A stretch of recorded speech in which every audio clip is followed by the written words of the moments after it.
Hey guys, I know what a lot of you guys want from me right now is answers, and I want nothing more than to give them to you. So hopefully I can answer every question that you have about what happened on Monday night. About a week and a half before the Met Gala, I was contacted by E! To see if I had any interest in being a pre-Met Gala host. There are usually 3 hotels that celebrities leave from to go to the Met Gala. I was stationed at what's called the Mark. I was supposed to do content with celebrities and on air about their departures to the Met.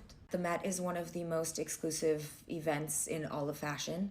You have to be handpicked by Anna Wintour herself to go. That's the only way that you get there. I was not invited by Anna Wintour. I did not hold an actual invitation to the Met Gala. I was involved only as a host, meaning that the moment that the last attendee left the hotel, I went home and I watched the Met Gala coverage from my couch with my friends. That is also why you haven't seen any photos of me on the white and green carpet for the Met Gala, because I was working at the Mark. And I literally wasn't even invited to the Met Gala, so security would have definitely dragged me out. I paid no amount of money to go to the gala because I wasn't invited. Since I was little, I have idolized the Met. I love the costumes and the design, and it has always been one of my biggest dreams to be invited to attend. After entering content creation, I was told that those dreams are nearly impossible if you are not in one of the inner circles of fashion. So when E! reached out to me with interest in being a pre-Met Gala host, I immediately said yes,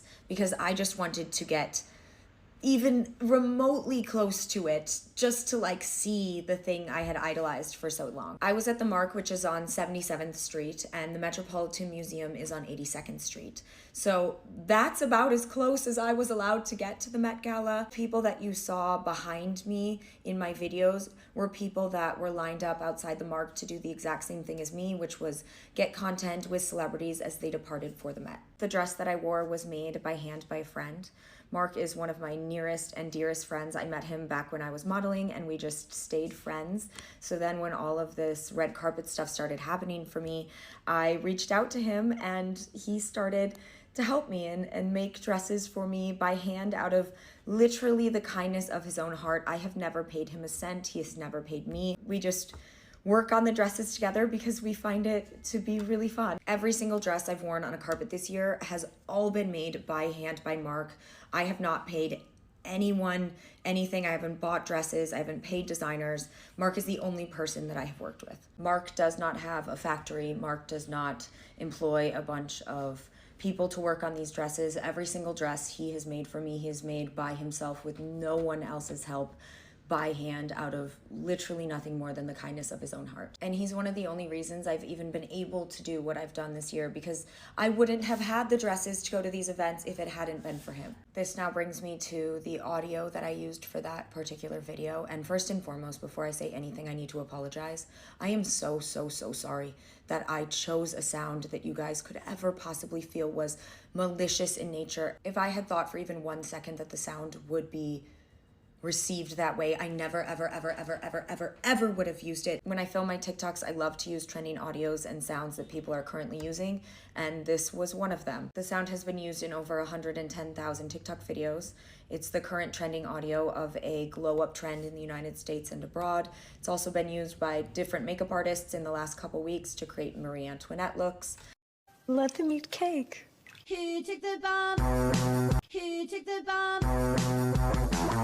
It's been used by big and small creators alike, with no negative feedback or no negative discussion in the comments. Let them eat cake.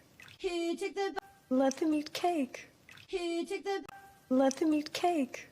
Who took the Let them eat cake. Who took the bomb? Let them eat cake. Who took the bomb? Let them eat cake. Who took the bomb? The sound choice truly had no deeper meaning. I never would have chosen a sound on purpose to highlight wealth disparity or elitism. I never even thought it would be taken in that way, because I wasn't elite enough to even be invited to the Met Gala, because I'm not elite. I'm a normal person. My dumb self just used an audio that I thought was viral and trending and that people recognized from the Marie Antoinette 2006 movie. Let them eat cake. Who took the bomb? I didn't think that much into it, and for that I am so sorry. I did not do my due diligence. I'm so stupid because the things going on in the world today are weighing heavily on everyone's hearts. Innocent men, women, and children are dying. People do not have access to food and water. People are being kicked out of their homes. There are so many things going on in this world that are just wrong. I know that this situation is very complex. I also know that I don't know the right thing to do or say a lot of the time, which leads me to the question everyone is asking, which is, why don't I talk about it? And it's simply because I am not informed enough to talk about it in a meaningful and educational way. I do not have the background knowledge to educate or discuss in a meaningful way. I grew on social media as a comedy creator, and I love comedy. I love making videos, and that's how I gained my platform. But that doesn't mean that the second I started gaining followers on the platform that I automatically knew the right thing to say when it came to world affairs or wars or disputes or death or destruction or crisis. I still am just that same girl who wanted to post her first comedy video a year and a half ago on TikTok. But I do know that as somebody with a big platform, it is my responsibility to always try to be a positive voice and to always try to better myself and be a good example for my audience, because I never want to let them down. At the end of the day, I want to make sure that my words are used for good.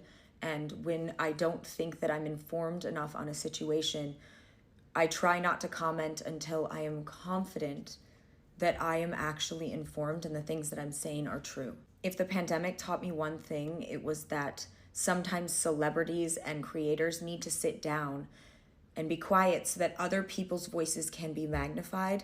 The people that are actually well educated and informed on the situation, they're the ones who should be speaking about it. Just because somebody has a following doesn't mean they're necessarily the right person to speak on the issue, especially if they are ill-informed or uninformed on that issue. I do all of this on my own. I don't have a fancy team that selects my sounds or edits my videos or posts my videos or writes the caption. I don't have an editor. I post everything myself. Everything that you see was probably filmed by either me or my boyfriend, edited by me, and then posted by me. And sometimes I am dumb and sometimes I mess up. Sometimes I don't correctly anticipate how people will react or feel to something, and for that I am truly so sorry. It breaks my heart that a video that I posted has added to any of this. It breaks my heart that a video that I posted has made anyone feel less seen or less heard. So again, from the bottom of my heart, I am so sorry.